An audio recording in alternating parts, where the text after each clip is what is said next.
안녕하세요. 김성길 목사와 함께하는 GTS 말씀 묵상 시간입니다.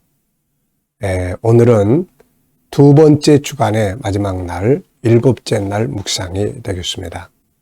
일곱째 날 묵상의 주제는 함께 나누기입니다. 우리가 한 주간 동안 받은 은혜들, 또 소그룹 모임 때 함께 나누시고, 또 그 이외에 우리가 가진 것들 또 함께 나누면서 서로 풍성한 은혜를 만들어 가시기 바랍니다. 한 주간 동안도 또 묵상에 함께 하신 모든 분들 감사드립니다. 자, 그럼 오늘 그림 정리부터 시작을 하겠습니다. 자, 이 그림은 목자 되신 예수님께서 양에게 물을 떠서 마시게 하는 그런 장면이네요. 자, 제목을 정하고 이야기를 적어 보시면 되겠습니다. 자, 저는 제목을 양의 목자 되신 예수 그리스도 이렇게 적었고요. 의미는 예수님은 내 인생의 목자시다. 그의 음성을 듣고 그를 따라가야 한다.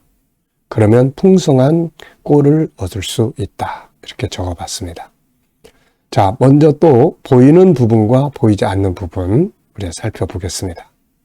자, 세상에는 항상 보이는 부분이 있고 보이지 않는 부분이 있습니다. 보이지 않는 부분들을 찾을 때에 새로운 변화도 발전도 있게 되는 것이죠. 자, 그래서 이 훈련을 하는 겁니다. 자, 우선 눈에 보이는 것은 예수님, 그리고 양, 떠주시는 물, 그 다음에 시냇물, 그리고 주변의 나무들, 하늘이 보이고요. 또 숲이 보입니다. 자, 보이지 않는 부분에는 뭐가 있을까요? 예수님의 마음도 있고, 양의 마음도 있고, 또 아마 주변에 예수님의 인도를, 목자의 인도를 거절하는 양들도 있을 것 같고, 순종하는 양들도 또 주변에 있을 것 같습니다. 자, 그리고 양의 행복은 어디서 올까? 제가 질문을 하나 써봤어요. 양의 행복은 어디에서 오는가? 바로 목자이신 예수께로부터 오는 거죠. 자, 이 양의 목적지는 어디일까요? 도착하는 곳은 어디이며, 자, 이렇게 목자의 인도를 받는 양의 결과는 어떻게 될까요? 또 우리에게 주시는 교훈은 무엇일까요?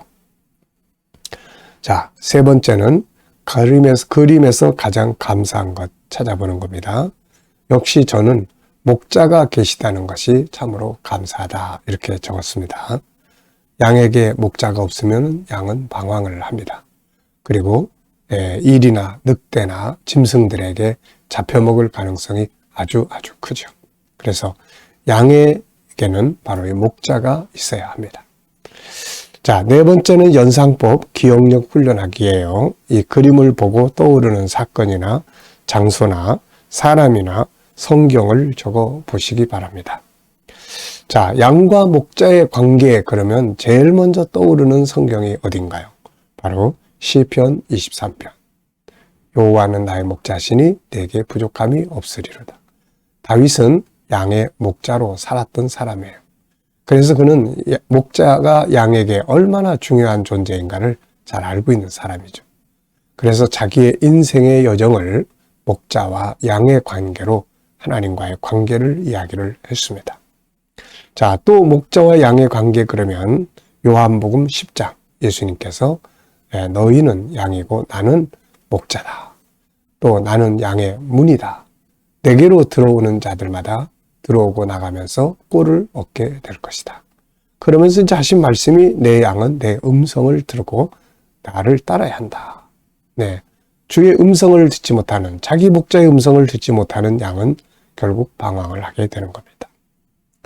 자, 그리고 이제 저는 또 내 인생의 여정 속에서 주님이 어떻게 목자로서의 역할을 해 주셨는지들을 쭉 생각을 좀 해봤습니다. 방황하는 양은 하여튼 방황을 하는 존재예요. 그런데 그때마다 목자의 도움이 없었으면 저도 이 자리에까지 오기가 어려웠을 거예요. 그런데 때마다 시마다 목자 대신 예수님의 도우심과 위로와 치유하심과 인도하심이 여기까지 이렇게 달려오게 하신 것입니다. 우리의 목자는 있다가 사라지는 분이 아니라 영원토록 인도하시는 참 목자가 되십니다. 중요한 것은 목자는 양의 음성을 꼭 들어야 된다는 거죠.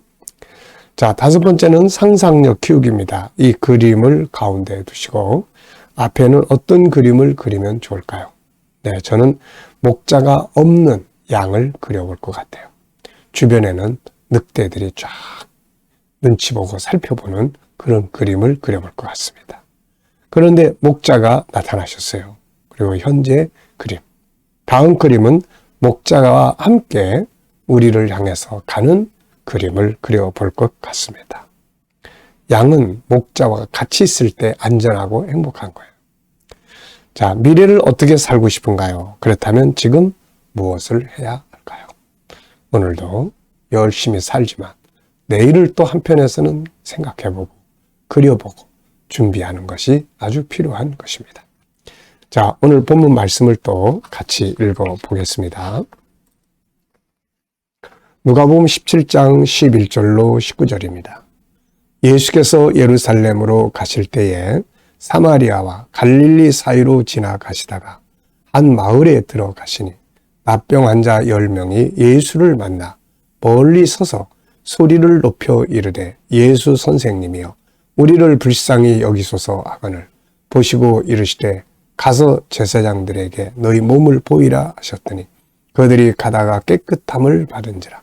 그 중에 한 사람이 자기가 나은 것을 보고 큰 소리로 하나님께 영광을 돌리며 돌아와 예수의 발 아래 엎드려 감사하니 그는 사마리아 사람이라. 예수께서 대답하여 이르시되 10사람이 다 깨끗함을 받지 아니하였느냐? 그 9은 어디 있느냐? 이 이방인 외에는 하나님께 영광을 돌리러 돌아온 자가 없느냐 하시고 그에게 이르시되 일어나 가라. 내 믿음이 너를 구원하였느니라 하시더라. 내 영혼아 여호와를 송축하며 그의 모든 은택을 잊지 말지어다. 아멘. 자, 어제와 오늘 감사한 일 또 쭉 적어 보시기 바랍니다. 자, 어제 감사했던 것들, 또 오늘 감사한 것들. 내 생각대로 잘 안 된 것들이 있더라도 또 그것을 생각하면서 그 속에 있는 또 감사의 조건들을 또 찾아야 합니다. 속상하다고 그냥 속상함만 가지고 있으면은 안 되죠. 그 속에서 또 감사한 걸 찾아서 일어서고 해야죠. 감사는 우리를 다시 일어서게 만드는 힘이에요. 자, 오늘 또 예배를 참석하시면서 주일을 준비하시면서 감사한 것들 적어보시기 바랍니다. 미래도 한번 생각을 해보십시오. 저는 미래에 대해서도 감사를 적어보고 있습니다. 자, 1번입니다. 본문 전체에서 긍정의 요소나 단어 찾아서 나누기. 자, 이거 우리 훈련 왜 한다고 그랬죠? 세상에는 항상 부정적인 부분과 긍정적 부분이 같이 있습니다. 자, 이 볼펜이 참 좋은 볼펜이에요. 잘 써지고. 근데 이 속에도 역시 부정적인 부분과 긍정적 부분이 있습니다. 부정적 부분은 뭐가 있을까요? 조심하지 않으면 이 잉크가 와이셔츠 이런 데 묻는단 말이죠. 어떤 때 그냥 쓰다가 와이셔츠에 딱 꽂아 놓으면 와이셔츠 버리는 거예요. 이런 건 참 부정적 부분이에요. 이런 거 조심해야 돼요. 긍정적 부분은 뭡니까? 사용할 수 있고 잘 써진다는 것이에요.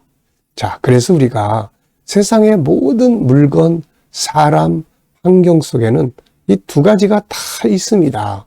그래서 긍정적 부분을 찾아내야 돼요. 좋은 쪽 부분, 밝은 부분을 자꾸 찾아야 우리가 승리할 수가 있습니다. 사람도 좋은 점을 자꾸 찾아야 좋은 관계를 가지고 살 수가 있는 거예요. 안 좋은 부분만 계속 찾아서 이야기해 보세요. 나중에는 아예 보기도 싫어지고 옆에 있기도 싫어집니다. 자, 그래서 이 본문에서 저는 긍정의 단어들을 쭉 적어봤는데요.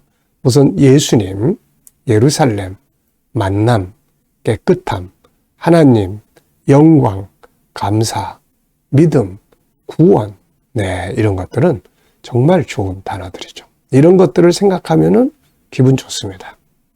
자, 두 번째입니다. 한 주간 묵상하면서 기억에 남는 것이나 응용해 본 것. 저는 감사하죠. 역시 감사. 더 많이 감사하고.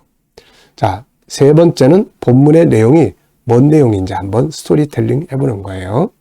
자, 본문은 납병 환자 10명이 주님을 만나 치료받는 상황을 기록한 내용이다.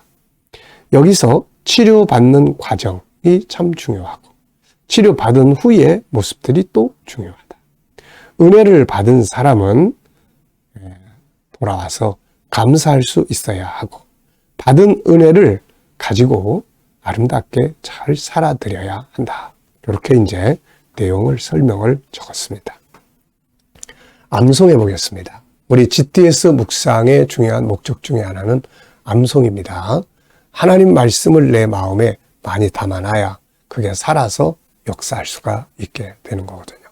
자, 암송을 하실 때는 문자 하나하나를 그대로 외우는 방법도 있지만 요즘 어렵고, 자, 구조의 흐름.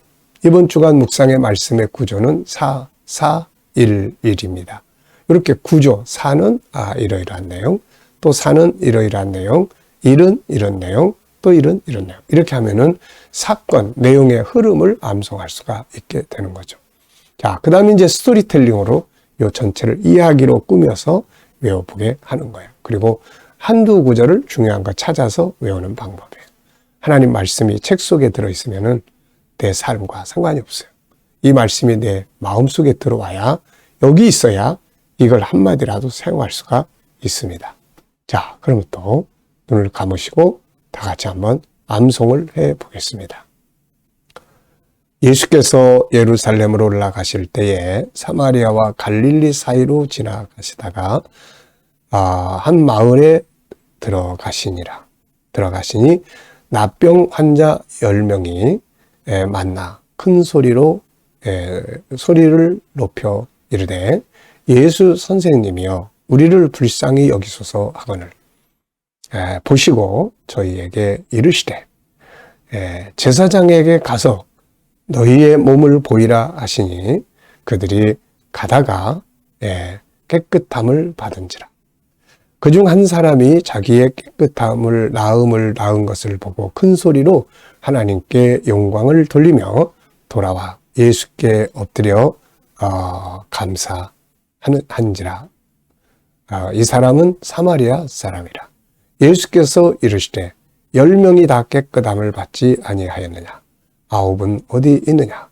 이 이방인 외에는 하나님께로 영광을 돌리러 돌아온 자가 없느냐 하시고 이르시되 일어나 가라 내 믿음이 너를 구원하였느니라 하시니라. 내 영혼아 여호와를 송축하고 그의 은택을 잊지 말지어다. 아멘. 네, 아주 다 잘하셨습니다. 이렇게 외우면 잊어버리더라도 이게 내 속에 다 이렇게 남아있거든요. 자, 본문 전체에서 가장 중요하다고 생각되는 질문을 하나 만들어서 나누는 거예요. 저는 3가지 질문을 적었습니다. 첫째, 예수님이 없었다면 납병 환자들은 어떻게 되었을까? 두 번째, 이들이 치료받는 과정은 어떤가? 세 번째, 한 사람은 왜 돌아왔고 9은 왜 그대로 갔을까? 네. 이렇게 질문을 적어보면은 또 전체를 다시 생각을 해서 아주 복습하는 데 효과가 좋습니다. 자, 6번째는 7가지 주제로 나눈 각기예요. 우리가 삶의 문제들이나 변화와 발전을 요 7가지를 주제로 분석하고 또 정리해 보는 거예요. 아이들에게는 학습에 아주 좋은 도움이 됩니다. 자, 7번째는 오늘의 EQ 기도문, 3번째는 성품에 대한 내용이에요. EQ는 3가지를 이야기했어요. 관계, 그 다음에 대화법, 그 다음에 성품에 관한 이야기예요. 자, 상대방의 아픔을 좀 더 이해하고 내 마음의 아픔을 좀 더 이해하고 지지하고 하는 것이 중요합니다. 자, 성품, 사랑, 나눔, 긍정의 눈, 협동, 겸손과 정직, 신뢰, 온유함, 용서, 약한 부분 담당해주기, 배려와 인내하기, 공감 능력, 윈윈 정신, 도전 정신, 책임감, 자기 관리, 소금과 빛 되기가 되겠습니다. 자, 오늘도 또 예배를 통해서 은혜 받는 시간들 되시기 바랍니다. 자, 옆에 부분은 또 우리가 소그룹 모임 때 함께 나누도록 하기 위해서 정리해 놓은 내용입니다. 자, 내용 정리. 본문 속에는 납병에 시달리던 사람들의 아픔이 있고 그들을 치료하시는 주님의 긍휼과 능력의 은혜가 들어 있습니다. 그런데 안타까운 것은 치료의 은혜를 받았던 사람들이 한 사람을 제외하고 나머지는 모두 감사하지 않고 그대로 가버렸습니다. 주님은 감사하기 위해 찾아온 한 사람에게 그들은 치료받지 않았냐고 물으셨죠. 은혜 받은 자의 할 일 중에 가장 중요한 것은 감사하는 일입니다. 다윗은 자기 영혼을 향해 하나님의 은혜를 잊지 말라고 권고하고 있다. 은혜를 헤아려서 감사할 수 있는 사람은 더 큰 은혜의 자리에 나아가게 된다. 주님은 자기를 찾아와 감사하던 사마리아인에게 더 큰 은혜를 주셨다. 내 믿음이 너를 구원하였느니라. 육신의 질병을 치료받은 것도 크지만 더 큰 은혜는 영원히 구원을 받는 일이다. 이 사람은 육체 치료의 은혜에 감사했더니 영혼의 구원의 은혜까지 받게 되었다. 작은 은혜를 헤아려 감사해보라. 그것이 더 큰 은혜의 자리에 나아가게 할 것이다. 감사의 달을 살아보면서 하나님께만이 아니라 사랑하는 가족, 이웃들에게도 함께 감사의 마음을 전해보자. 감사는 불행을 몰아내고 평안과 행복을 만들어내는 비결이다. 원망과 불평을 제거하고 감사로 채워보자. 나는 감사를 더 많이 아는가? 원망과 불평을 더 많이 아는가?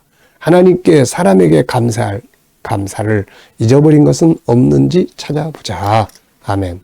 자, 오늘 주일 예배를 통해서 주님 만나는 복된 시간들이 되시기 바랍니다. 기도하겠습니다. 주님 감사합니다. 한 주간도 묵상 잘하게 해주셔서 감사합니다. 묵상에 참여한 모든 주의 백성들에게 큰 은혜로 함께하여 주시옵소서. 오늘 주일 예배를 통해서 주님을 만나는 살아있는 예배가 되게 하여 주시옵소서.